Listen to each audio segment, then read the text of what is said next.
Hello, Tyler. My name is Sean Everett. I am the website analysis expert at Zucor Marketing. Thank you so much for talking with Eric. He sent your website over to me for analysis, so let's just jump right in. Thank you for letting me do this, by the way.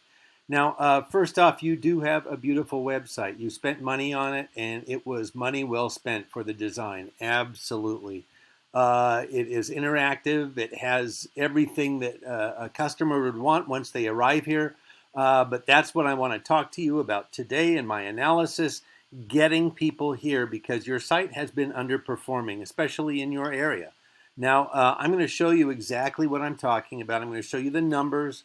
I'm going to show you why it's underperforming, and I'm going to show you how to fix it. So what could be better than that? So the first thing I'm going to do is show you this. This is a paid tool that I use called Ahrefs. And this shows me the metrics of your site and how it's been performing over the last couple of months. Now, here, the next thing I do is a regular old Google search because it is Google is responsible for about 96% of your traffic. That's how many visitors they are responsible for getting to your site. And if you don't know how Google works, then you are at a disadvantage. You won't be able to take advantage of all of the things that Google can help you with. Now, first thing I'm going to do is explain how Google works by virtue of explaining this results page. So the first thing we have here is the first thing that the Google algorithm wants. Now, the Google algorithm was developed by Google to help their customers get more relevant results. That's what they call it. But of course, their relevancy has nothing to do with what you and I might want to be relevant, like a Better Business Bureau, good rating, or customer satisfaction.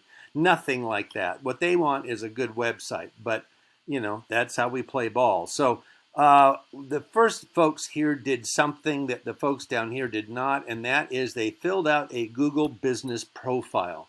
Now, it's going to ask you things like what year you started your business. It's going to ask you what your daily hours are. It's going to ask you to prove that you own the website, that sort of thing. It's like any other online profile.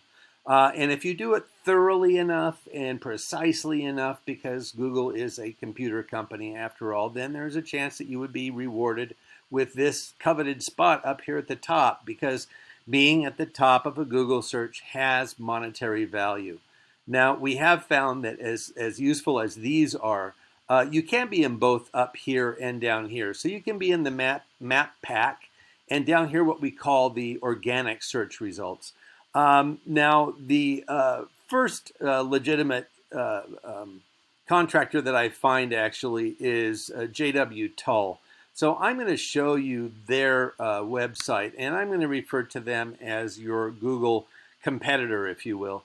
I'm going to do something real fast here. I'm going to copy and paste your website into this word counter document.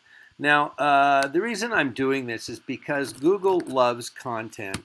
Content is king over at Google because what they want is to make sure that their customers are educated about whatever it was that they typed into that little Google search box. Now, it doesn't matter if it's for academia, if they're just studying oceanography, or if they're looking for a roofer in Delaware. It makes no difference to Google. They want their customers to know more about what they're Googling than they did before they went there. So that is why they want content. Now, normally, algorithms like more. More is better. And you only have 866 words, and they have 1,985. Now, this is good for them, and I'll tell you why, because Google wants 1,500 words. Google has determined that 1,500 words is the minimum that you can use in order to educate somebody about something. But here's the other good thing. We know what this number is. So in terms of getting you a competitive, you need 2,000 words. And if you look at their site, you can see that it doesn't look that crowded. It's not like it's got, paragraph after paragraph of nonsense. It's just pretty straightforward. It's got a few more categories or whatnot, but it's not crowded at all. Now, the next thing I want to show you, though, is that words are not the same at Google. All words are not equal, and that is because Google has keywords. Keywords are words that are generated from your industry. And Google knows what they are because they know what sites come up when somebody searches for a roofer in Delaware. So they take all of the words from all of those sites, they mix them together, and then they see what little phrases come up the most. And so you have 590 and your competitor has 710, really close. Easy for you to overtake that. And I'm going to show you what theirs are so you have an idea. And there's going to be a lot of what you think is probably repetition. For instance, roofing, Wilmington, Delaware, roofing contractors, Wilmington, Delaware. And the reason that I'm pointing those things out, the similarities, is because the Google algorithm does not know our language. It doesn't know English, it doesn't know Spanish, it doesn't know Japanese, but it searches in all of those languages. So it only searches for phrases. It doesn't care if it's contractors or contractor. Those are different words as far as it's concerned. It doesn't know singular and plural. It doesn't know that roofing, roofer, and roof are all related somehow. It has no intelligence like that. So anyway, there's a bunch of other things here like front doors. Let's see, roof installations, West Grove, Pennsylvania. Sometimes there's little questions and things that actually have to do with, like, oh, well, siding installations. Sometimes it'll say something like a question about the, tar down or TPO or stuff like that. So, you want all of the sort of jargon of your industry to appear in your website as much as possible.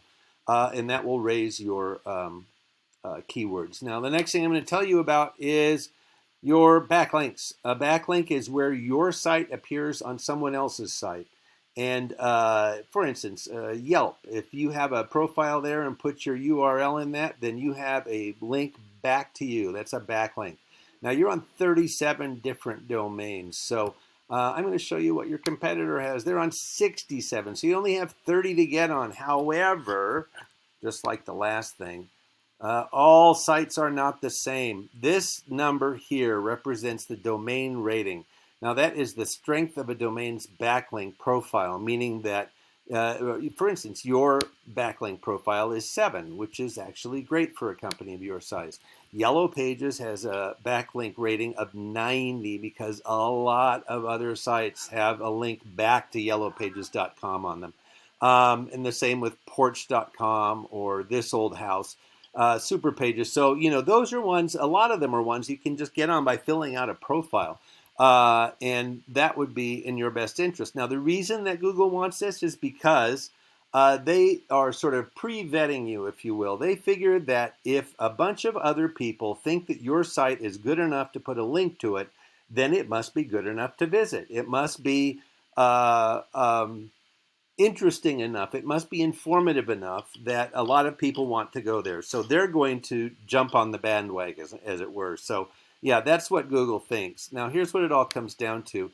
Your traffic last month was 85, which isn't bad for your region, I'm going to say, but your competitor had 3 times that, more than 3 times that.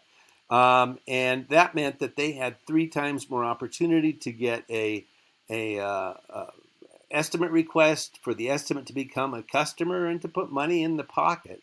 And that's what it all comes down to. Google has the ability to help you put money in your pocket simply by where it is in the search. The higher up, the better.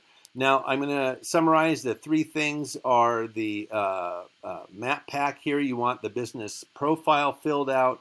You want it filled out precisely. You want to add more keywords, key phrases, and you also want more backlinks. Now, all of those are things you could do yourself. I'm not going to lie to you. Those are things that you can undertake. However, as I said before, undertaking them with a certain amount of expertise and experience would probably be best, because that is what you want to do to get to the top of a Google search. And having that experience would really be useful.